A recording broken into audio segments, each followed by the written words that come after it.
وإسحاقاميال سيسكودو بلابي سيدي كرمة بنادنما u gaarsiin lahaayeen kumana qoysas oo banaanyaal u ah dhaxamaha fallaaraha qorraxda iyo fataadaha wabiga Shabeelle oo ay u sii raacayso hoy iyo howlaan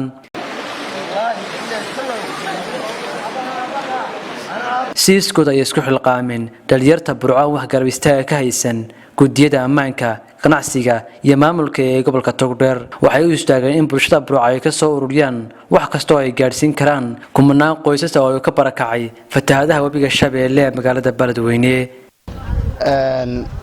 alxamdulillaah rabbil caalamiin ilaahay baa mahad iskale marka ugu horeysa waxaan u mahadnaqayaa bulshooyinka gobolka Togdheer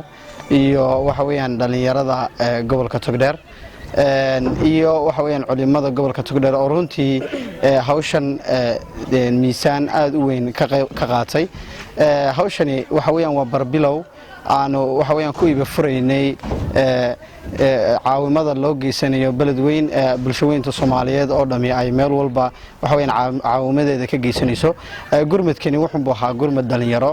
oo runtii aan ugu talagalay marka wixii anaga awoodayada ah iyo karaankayga aynaanu sameeyno muddo 2 wiig ah ayaanu intan ururinaynay runtii waxa weeyaan waa agab isugu jira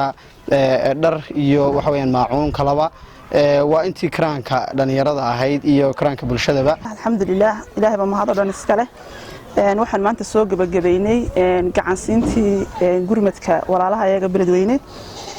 waan ognahay walaalayaal waxaan maanta dhiibaynaa inaanay hayn wax idin kafeynaya ama wax idin tarayaan soo ururinay laakiin waa la dareen ahaan inaan la dareen noqono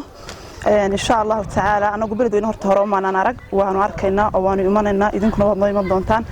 markasta iyo goob kastana waan idin ducaynaynaa insha Allah in Ilaahay dhibaatada idinka kor qaado waxyaabaan ugu kalifay waxa weeye magaalada Beledweyne waxaan ogeyn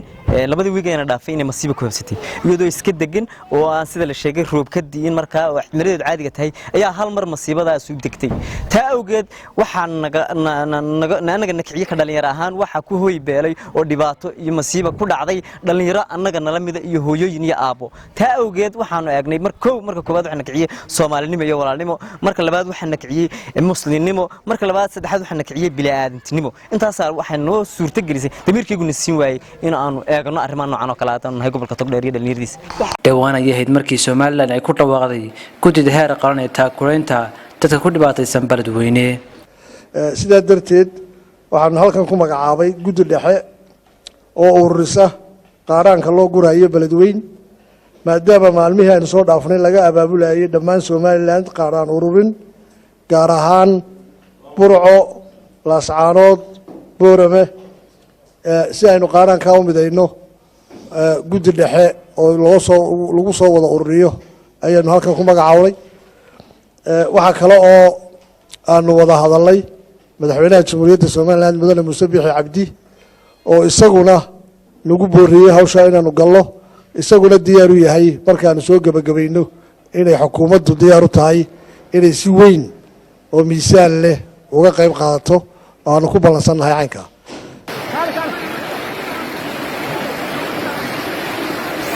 waa kaalmadii u horeysay ee Soomaaliland ay gaarsiinayso Beledweyne tan iyo intii ay bilaabeen fatahaadaha Xamse Kaaliye warbaahinta Goobjoog magaalada Burco.